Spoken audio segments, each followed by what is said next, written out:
Meteorologist Lissette Gonzalez from our Miami station WFOR is tracking this system and has more on the tropical threat.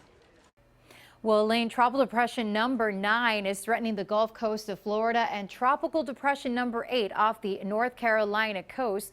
We'll begin with tropical depression number 9. And as we take a look at the latest advisory, it is moving to the northwest at 5 miles per hour and forecast to strengthen into a tropical storm in the Gulf of Mexico. It is expected to take a turn to the northeast and head towards the Big Bend or the panhandle of Florida, making landfall sometime around Thursday afternoon or into Friday. And thereafter could be riding up the Atlantic coast, possibly along the Carolina coast, bringing heavy rain, gusty winds there before it finally pushes out into the Atlantic. And we do have hurricane watches and tropical storm watches that have been issued now for portions of the Gulf Coast of Florida, along the Panhandle and the Big Bend, as we could see storm surge, heavy rain, and possibly flooding and flash flooding. We are talking anywhere from 5 to 10 inches of rain. Some areas could even see up to 15 inches of rain, including areas like Tampa, Orlando, and Fort Myers along the west coast. Tropical depression number 8 is forecast to become a tropical storm. A tropical storm warning has been issued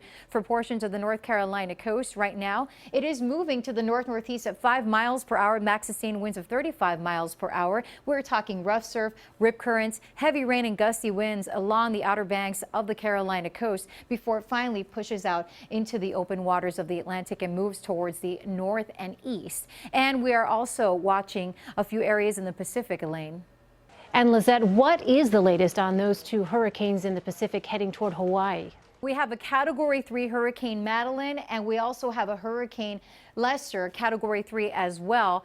Both of these systems are moving westward. In fact, Hurricane Madeline is expected to possibly move near or over the Big Island as we head into tomorrow, potentially as a major Category 3 hurricane. And we do have hurricane warnings that have been issued for Hilo and the Big Island of Hawaii. Elaine.